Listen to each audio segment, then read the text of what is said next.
if you know what I mean. You have to go in a certain order and away from there. But and also Barzy has a very good setup video. It is on a different type, but it's basically the same fundamental elements. But again, for a functional overview, check out JB from Oz, SPI radius stressor, I believe is what he captioned it. Marcus does a really good job down there in Perth, but I wanted to go through this one today for you. Okay, with that one, it's really got a cast iron base. This is very well machined. It is not the top shelf out there. SPI does some nice products, but again, I got it when things were inexpensive. So let's get into it. I want to make this fairly quick. First thing I'd recommend you do is to get the knob off of it. Right here on my version, it is a 5/32. And again, I've already had it apart. I'm not going to waste a lot of time with cleanup and things like that. I just think you might be interested in seeing how it comes apart. If you've never done one, you seasoned folks, just look the other way and just keep going. Right from there. This is a small one here, and this is a 1/8 inch. You're going to get this little pinch bolt right here. Just going to loosen that. There we go.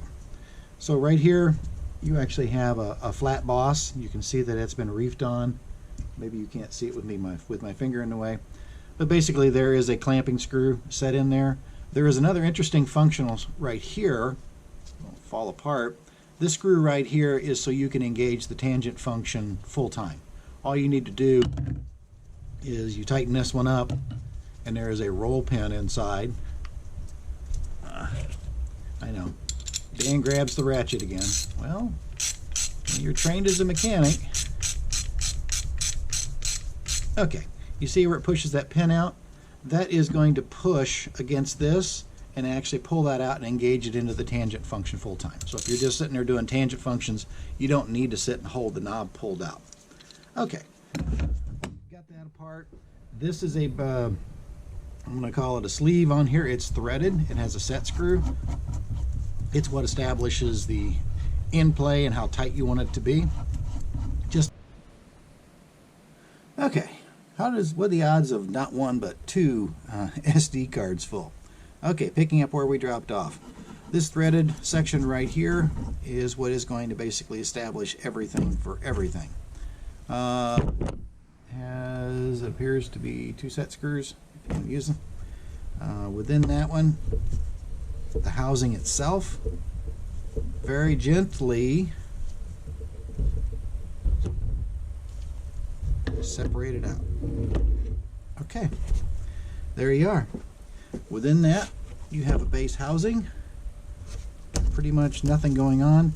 This is the lock down here where you establish. This is where you establish, and it uses these stops right here to set your rotation. Again, JB does a real nice job covering all of that. The one thing I wanted to check here is, didn't check this before. Yep. This is an oiling port right here. There's a very specific alignment I'll show you when we put it back together on how to get there, but you actually put the oil in here, and that'll actually take care of the spindle. Okay? Now, with that being done, I know. How tedious is this? Why do you wear gloves? Well, spent years getting my hands filthy, so here's the main spindle element itself. It's got just a few components on it. I'll bring your attention to right here. There are 6 screws. Now again, with mine, the tangent function did not work. I'm going to cheat right here and bring this back. Okay, and I've got it. Pull it to engage, and then you get the, get out of here, the tangent function right there. Mine was completely jammed up. I'll tell you why. Once you get inside of here, these 6 screws, this shaft is basically bushed up very nicely inside. Again, this is pretty well made.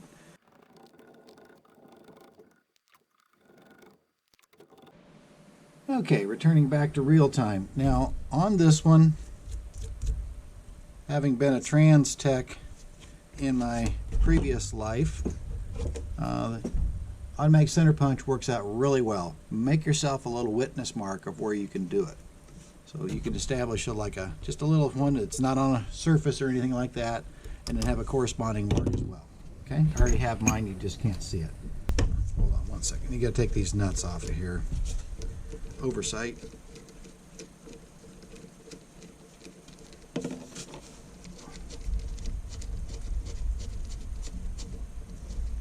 Okay.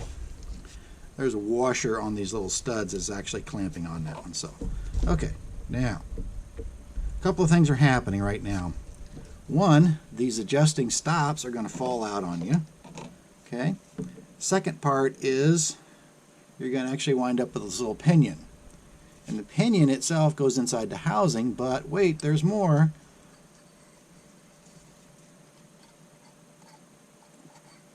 Aha!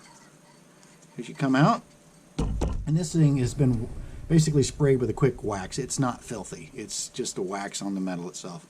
The spring itself is where you get that spring tension whenever you're pulling on it.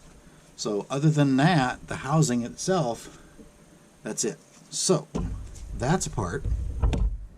And now on the inside, because you really can't take it apart because the gear is sitting inside of here, and I'll show you what that does. So once you have that, now likewise make yourself a little witness mark where you can put these back into where they came out.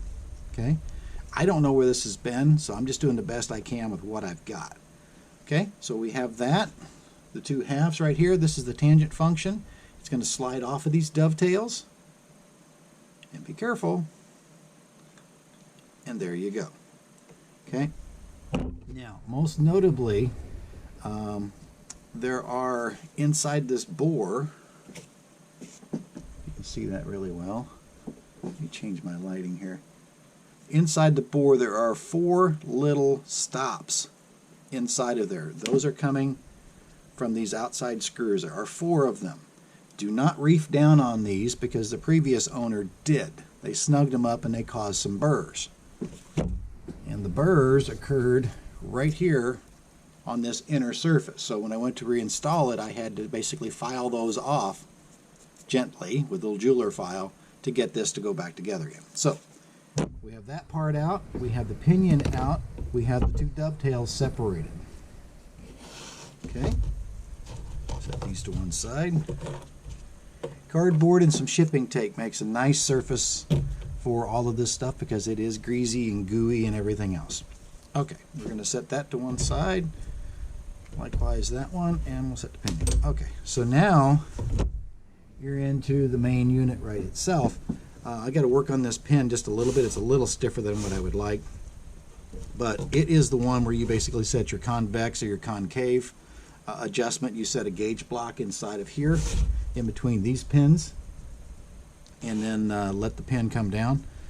In this case, if I were setting it off, this machine gauge pin basically would move down to there, and if it were free flowing it would push right out this side as well.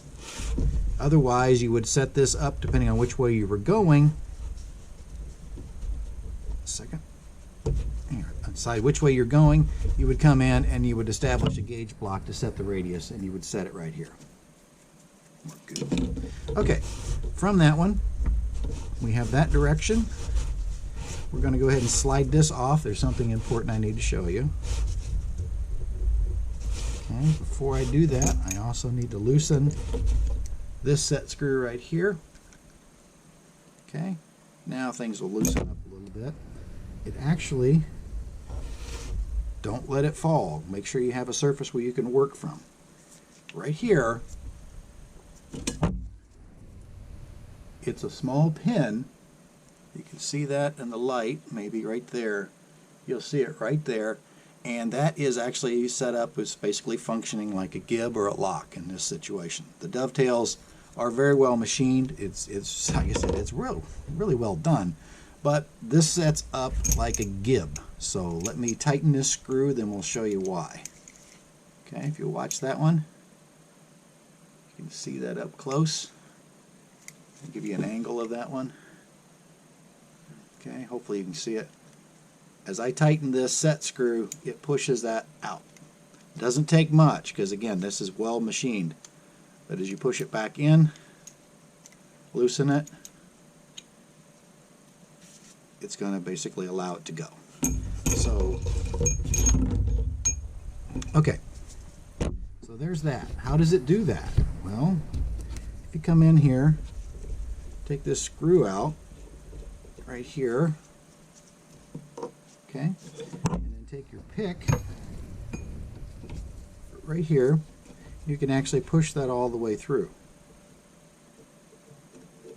Okay, there is the very specially ground one that's functioning like the gib. I'm going to call it a gib or a stop, either way. And right behind it, don't lose this guy, there is a roll pin. It's going to make a guest appearance here shortly. A little bit more than a roll pin, I would say. And it's just a little bit more. Here we go. There's this pin. And within that pin itself, again, this is waxy stuff I've been putting on here, it's going to ride against the back of the other one. This pin is going to come down, and the point on that one, hopefully you can see that, is going to push down, because this is tapered. It's going to push down. As you tighten this up, it's going to push this pin out into the way, or the dovetail. All right? So that's how that is set up. So once you get the board cleaned out, you pretty much have a good idea of what's going on there. Okay?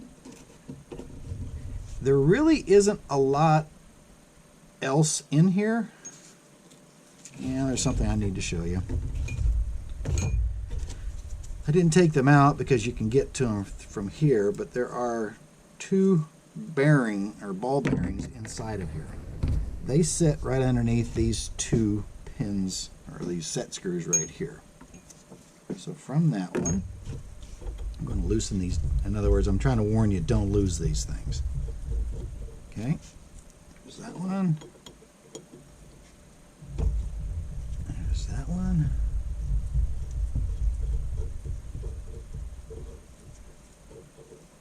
Okay, two bearings, and there are two on the outside as well.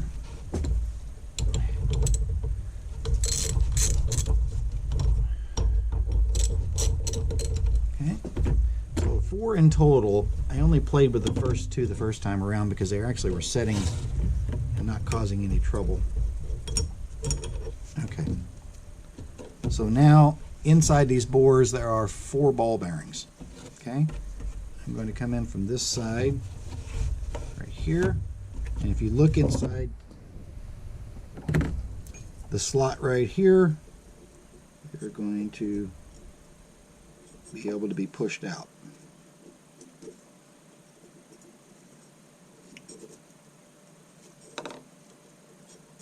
Okay, 1, 2, 3, 4 that correspond to these 1, 2, 3, and 4 right here. So we have 4 set screws and we have 4 ball bearings.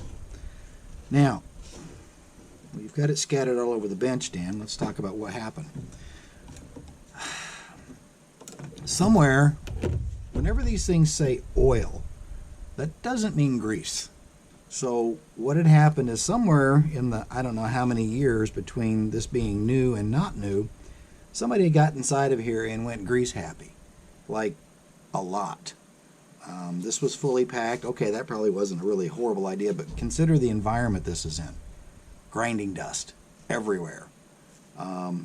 Grease and dust don't go well together, and there's no seals per se.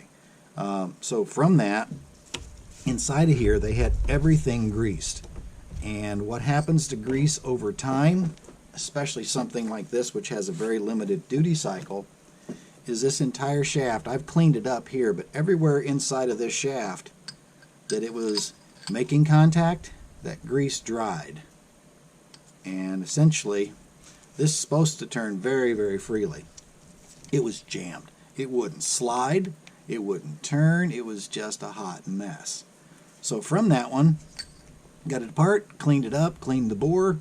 I'm a big fan of hot soapy water when you get into one of these things. Sure, you can use the parts cleaner and stuff, but might as well be a little environmental about it.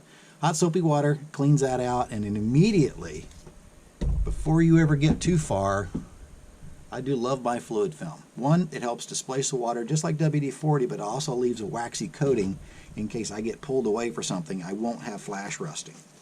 So, within that, very nicely machined dovetails. And again, how do you know they're nicely machined? Well, whenever you are putting it together, if it immediately starts to jam because you're coming at it from the wrong angle, you probably have a very, very tight fit. See, it is jamming right there. You've got to get it just right. Once you've got it, it moves very freely, feels good. It's got just a little goober to it. There we go. Probably cycle this a couple more times. Oh yeah, very nice. So within that one, I believe this right here is another oil location. Looks like that should be sealed. Probably somewhere down the line somebody lost something. And lubricate that one. So there it is in pieces. It didn't take 3 minutes if I wasn't fumbling around. So I'm going to fast forward going back together again. I got a couple of little spots to clean up, but we'll get it right back together. That way you'll know how it works inside. Okay, cleaned up all the goo out of there from those set ball bearings, and I'm going to slide it together. Again, as I mentioned before, I made marks with a center punch right here, not on any working surface, but there they are. It's just going to help me not get it wrong. Lubrication wise, I'm using just a little bit of Starrett setup oil here. I'm sure there's probably something a little better, but oh my gosh, that feels great. It's like, okay. All right, so from that one, let's take care of those bearings. I'm just going to give a drop each one of those. Again, I'm more worried about the dust buildup because again, it's really corrosive. Drop those in. I didn't see any springs or anything like that in any of the holes. So to have all of them gone, I'd say they probably weren't there to start with. Okay, so I'm going to set these in.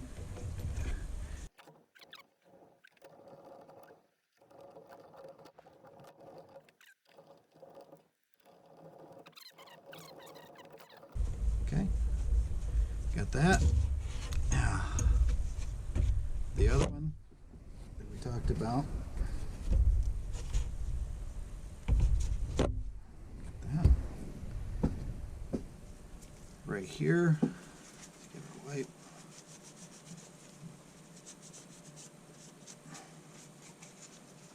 Okay. Down inside, we have the tapered one, as we talked about. Just going to set it in sideways here, and you can't get it wrong. It's going to follow the taper. If you put it in backwards, it's going to be pretty evident. Okay, just going to slide this pin in.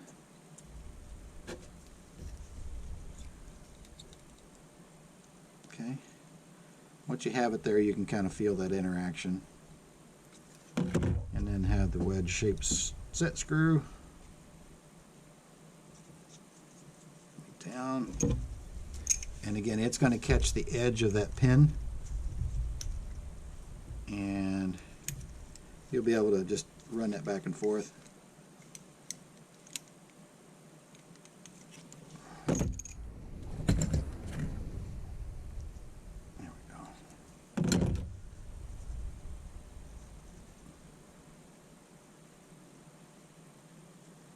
And just set that back to flush.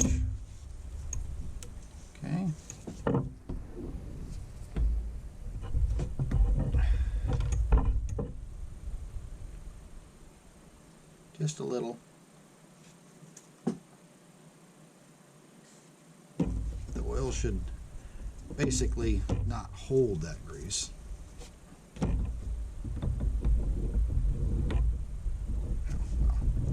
Hello, Dan.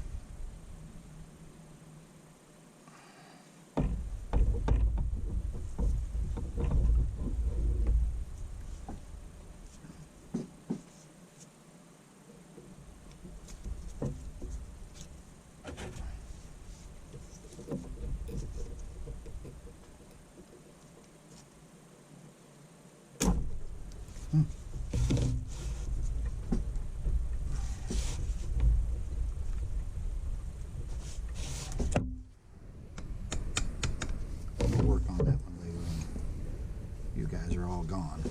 Okay, just that sliding pin.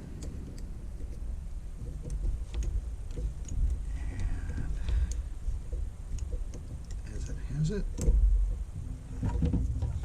you got to get it just right.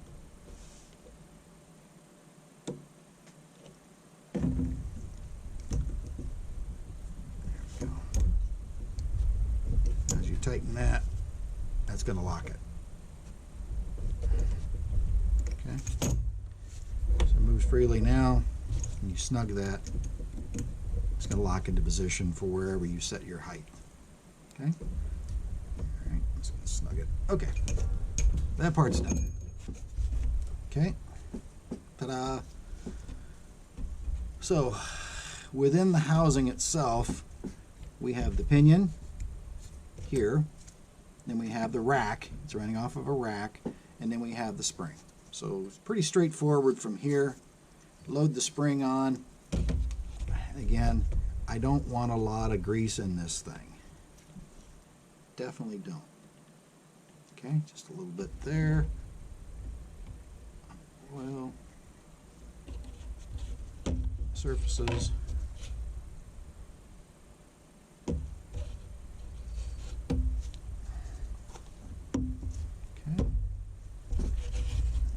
Here.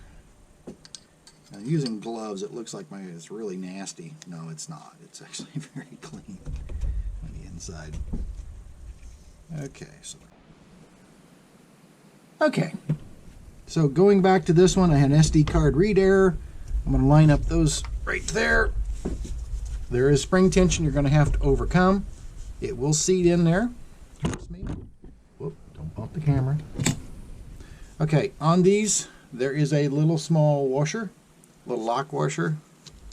You're going to want that. Okay, got that.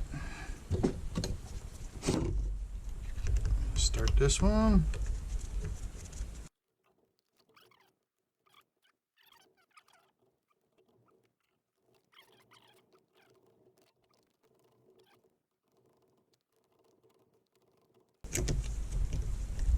One thing you're going to want to watch out for is when you put it together, you want to make sure that the teeth on that pinion are meshed in with the rack.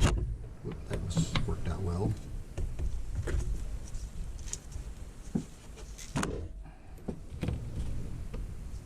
Just give it a test here before we get too far.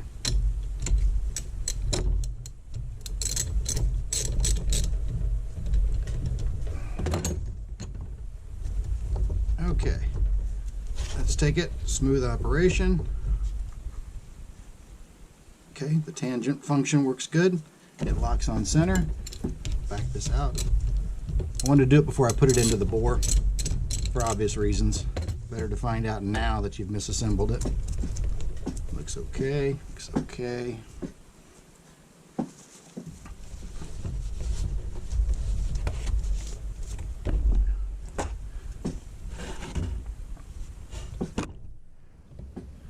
Not a big assembly problem here. Again, we'll lube this again. We're just doing this as an assembly lube here. We want to use that, exploit that oil surface inside. Okay, straight in, careful, gentle, gentle. Putting this on, thread it in. My grandson's buddy wants to play a game.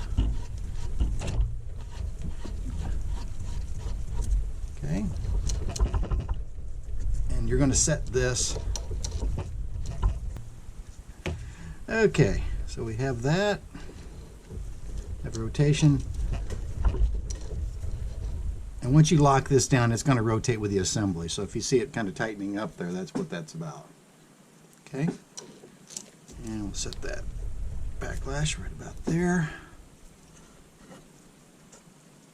Just a little bit loose. Fairly tight. Okay, check your end plate. Okay, it's got a little bit. Let's get rid of that.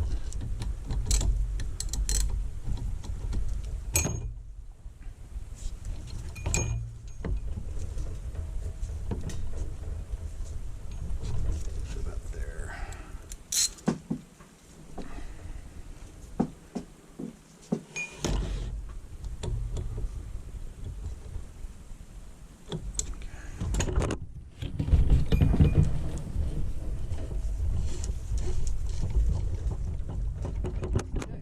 Play. All set. Knob. There.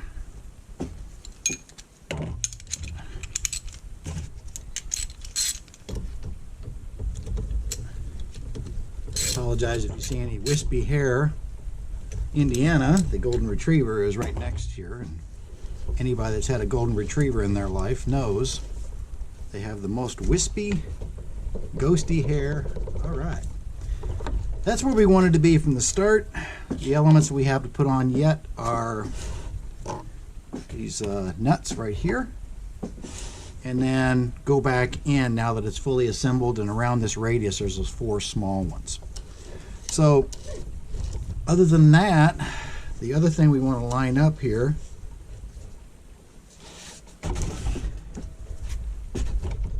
right here, you can probably just barely see it. There's a line right here, and there's a line right there. And it's at this juncture, we want to pull this plug out.